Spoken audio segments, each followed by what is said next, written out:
আগামী নির্বাচনের প্রার্থী মনোনয়নে বিএনপি এবার নবীন প্রবীণের সমন্বয় করেছে। প্রবীণদের পাশাপাশি সদ্য ছাত্রদলের দায়িত্ব ছাড়া নেতাও মনোনয়ন পেয়েছেন। দলের বেশ কয়েকজন হেভিওয়েট নেতাকে নির্বাচনের বাইরে রেখে তৃণমূলের জনপ্রিয় নেতাদের মূল্যায়ন করা হয়েছে এবারের মনোনয়নে। ৮১টি আসনের প্রার্থীরা এইবার প্রথম নির্বাচনের মাঠে প্রতিদ্বন্দ্বিতা করতে নামবেন। আমিনুল ইসলামের রিপোর্ট। অংশগ্রহণের জন্য আগামী জাতীয় সংসদ নির্বাচনকে সামনে রেখে ২৩৭ জন প্রার্থীর প্রাথমিক মনোনয়ন তালিকা প্রকাশ করেছে বিএনপি। দলের চেয়ারপারসন বেগম খালেদা জিয়ার নেতৃত্বে এবারে নির্বাচনী লড়াইয়ের মাঠে দলের প্রবীণ নেতা খন্দকার মোশাররফ হোসেন যেমন থাকছেন, তেমনি ছাত্র দলের সদ্য সাবেক সভাপতি কাজী রওনকুল ইসলাম শ্রাবণও আছেন।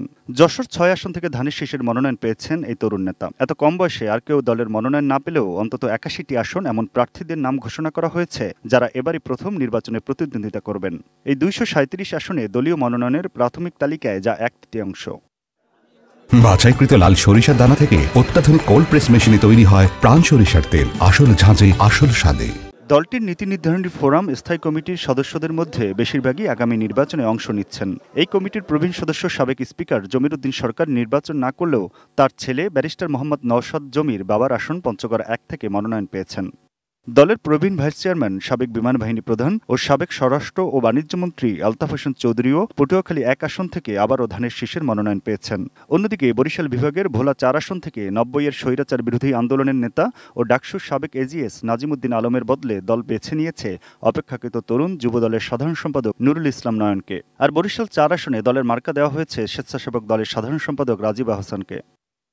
এমন সমন্বয় করতে গিয়ে নির্বাচনের বাইরে আছেন দলের ভাইস চেয়ারম্যান শামসুজ্জামান দুদু, আসাদুজ্জামান রিপন, চেয়ারপারসনের উপদেষ্টা মোয়াজ্জেম হোসেন আলাল, আব্দুস সালাম, যুগ্ম মহাসচিব হাবিবুর নবী খান সোহেল, আব্দুস সালাম আজাদ ও দলের সিনিয়র যুগ্ম মহাসচিব রুহুল কবির রিজভী সহ আরও বেশ কয়েকজন হেভিওয়েট কেন্দ্রীয় নেতা।